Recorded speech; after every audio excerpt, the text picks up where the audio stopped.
Hello les amis, je vous retrouve pour une nouvelle vidéo sur l'Euro 2024 et la Roumanie a battu l'Ukraine 3 buts à 0. Donc dans cette vidéo, je vais revenir sur ce match avec toutes les statistiques et surtout le classement du groupe E, puisque c'était la première journée du groupe E et qu'il y avait donc un Roumanie-Ukraine où la Roumanie a battu l'Ukraine 3 buts à 0 et dans l'autre match, il y avait un Belgique-Slovaquie et la Slovaquie a battu la Belgique 1 but à 0. Donc la Roumanie prend la tête du groupe et on va le voir un petit peu plus loin. Mais on va revenir surtout avant sur les statistiques de cette rencontre en détail, voir un petit peu qu'est-ce qui a pu se passer entre la Roumanie et l'Ukraine. Alors, la Roumanie a ouvert le score à la 29e minute par Stanciu.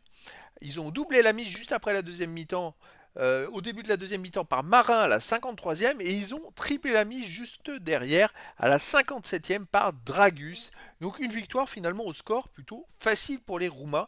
Est-ce qu'il en est de même dans les statistiques? Alors vous voyez, alors les statistiques, ça nous donne le contraire tout simplement. Possession de balle 66% pour l'Ukraine à 34%.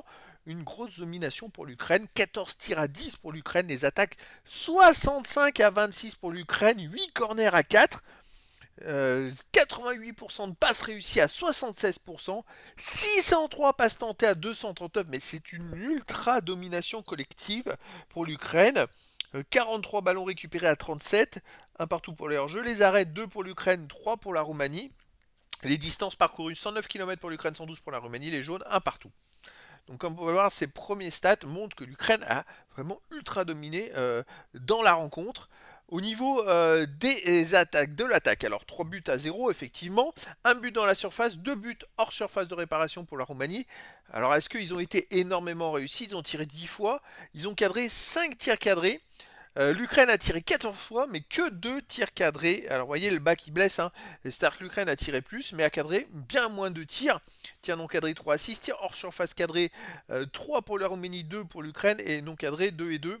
Passes décisives, 2 passes décisives pour l'Ukraine, puisqu'ils ont marqué 3 buts. Donc, les dribbles, 16 pour la Roumanie, 11 pour l'Ukraine. Les courses dans le premier tiers, 14-12 pour l'Ukraine. Ils mènent encore là-dessus. Course vers le camp adverse, 21-8 pour l'Ukraine. Course dans la surface de réparation, 5-3 pour l'Ukraine. Alors, je sais pas quoi dire, mais c'est vrai que hormis les tirs cadrés qui fait défaut, l'Ukraine a dominé le match, quoi. C'est un truc de fou. Les stats de distribution, alors là c'est vraiment hallucinant parce que c'est plus de double de ballons qu'ils ont touché les Ukrainiens. Les passes réussies, on peut voir 113 à 55. Les passes courtes, les passes moyennes 383 à 106, quasiment 4 fois plus. Passes longues 37 à 21, passes arrière 89-28, passe à gauche 157-47, passe à droite 154-46, 10 coups francs à 9, passe dans la surface de réparation 8 à 2. C'est fou, mais alors là, les centres réussis 1 sur 11 côté Roumanie et 0 sur 21 côté Ukraine. Et pourquoi ils centrent autant s'ils ne peuvent pas récupérer la balle derrière? C'est dommage, ils ont dû envoyer les ballons à tout va dans la surface de réparation puisqu'ils étaient menés et c'est vrai que ça n'a pas été bénéfique. On arrive au stade de défense maintenant.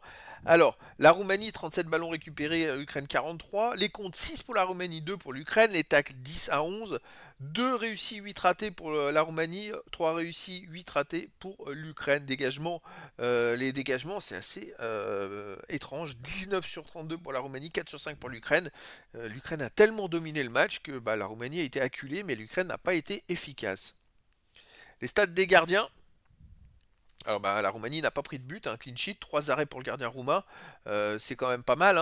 2 arrêts pour le gardien ukrainien seulement. Et puis c'est vrai que les fautes, 9 pour la Roumanie, 8 pour l'Ukraine. Je dirais que la Roumanie a été plus forte dans les zones décisives. Le but c'est de gagner les matchs, c'est de marquer des buts et de gagner des matchs. Quand on voit une telle domination dans tous les compartiments du jeu, mais qu'on voit que le score c'est 3-0 au final pour la Roumanie qui a été ultra dominée, ça sert à rien en fait. Parce que le but du foot c'est de gagner. Donc les Roumains finalement ils avaient la meilleure tactique peut-être. Alors on arrive au classement du groupe E et donc dans ce groupe E, la Roumanie est donc première du groupe E avec 3 points, une victoire donc. Ils sont devant la Slovaquie et surprise on a la Belgique qui est troisième et l'Ukraine qui se retrouve quatrième de ce groupe E. À noter à la prochaine journée, on a un Slovaquie contre Ukraine. Alors, est-ce que la Slovaquie va pouvoir confirmer contre l'Ukraine? Il pourrait justement, en cas de victoire, se qualifier pour le prochain tour. Et de l'autre côté, on a un Belgique-Roumanie, où là, la Belgique n'a plus le droit à l'erreur. C'est vrai que les Roumains, ils aiment se laisser dominer. Alors, c'est pas arrangé les Belges, puisque les Roumains ont gagné justement le premier match, que les Belges ont perdu, et qu'il va falloir que les Belges, mais ils gagnent absolument. Je rappelle que les deux premiers seront qualifiés pour les huitièmes de finale, plus les quatre meilleurs troisièmes dans les six groupes. Alors, tout est encore possible, bien sûr, mais je dirais que là, la Belgique, c'est mal parti. Et bah, pour les autres équipes, finalement, la Slovaquie, c'est la surprise. La Roumanie, bon, c'est vrai qu'en barrage ou dans les matchs qualificatifs, ils avaient déjà montré qu'ils avaient un bon collectif. L'Ukraine me paraît un peu en dessous dans le groupe. Mais voilà, en tout cas, pour l'instant, grâce à cette victoire 3-0 contre l'Ukraine, la Roumanie est donc première dans le groupe. Voilà les amis, je vous dis à très bientôt pour une nouvelle vidéo.